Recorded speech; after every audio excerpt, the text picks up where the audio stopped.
So anyway, that kind of gives you an idea with the Bloody Mary drink, how that originated. St. Regis, like I say, it was actually named after the saint who was St. Regis, but it was named after a place that John Jacob Astor IV and his niece used to go to.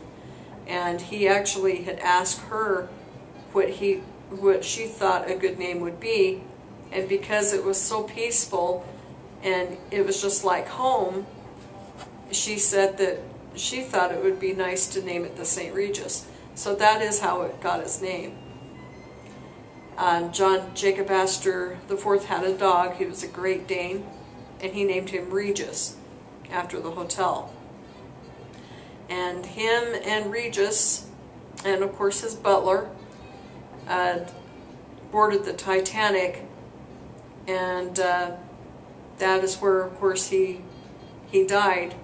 And he actually, when he knew that he was going to die, they were on the deck, knowing what was going to happen. He sent for his butler to go get his dog, because he wanted his dog by his side.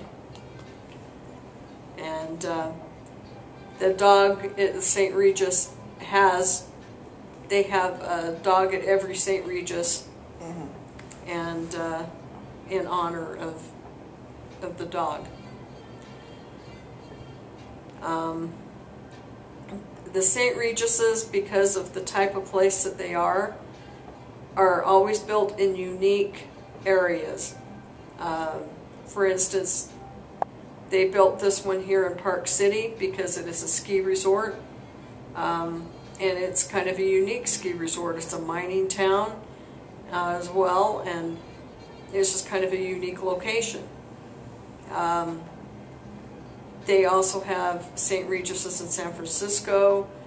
They have one in San Francisco. They have one in Hawaii.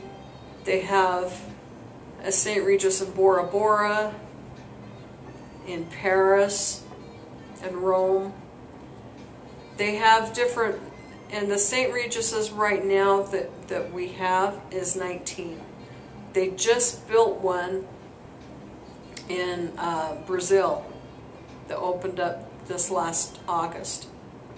And anytime there is an opening of another St. Regis, all the St. Regises will celebrate that opening with a special sabering that they will do in honor of that St. Regis opening. Tell them what a sabering is, because not a lot of people know. Okay, and for those of you that do not know what a sabering is, it was actually started back in the days before they had bottle openers, and they would have, you know, the corks and things, you know, from their champagne bottles, and they needed a way to open them, so they would take their swords and they would run it along the seam and open it up. And that became a tradition with a lot of things. Sometimes your christenings and things like that will start with a sabering or end with a sabering. And St. Regis does a sabering every evening. It's at 6:30, usually here, and it's done in the restaurant.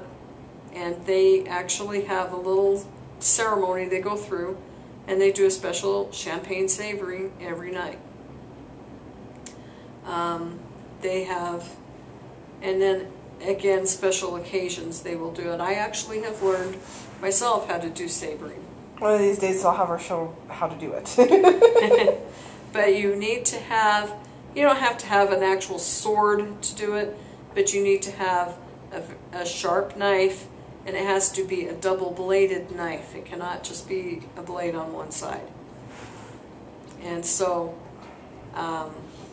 it's actually kind of fun to saber. I've done it a few times. Of course, I didn't saber actual champagne. I sabered sparkling cider because we were employees and they didn't want us having champagne, of course. So, but we learned with that. And it's really unique because it's not just cutting glass, which people think that's what it is they're just cutting the glass. It actually separates the glass is what it does. is you run that knife up that seam, and it creates a friction that causes, when the sword hits the lip of the bottle, it just comes off. And if you do it the way you're supposed to, there's no glass that flies or anything else. It's just the end of the bottle basically will a little bit, and the cork of that. You don't want to do it indoors unless you know where you're pointing to and know what you're doing. Now they do it indoors here, but they have an area they do it special so they know that everything's going to be okay with it. But it's kind of fun to saber.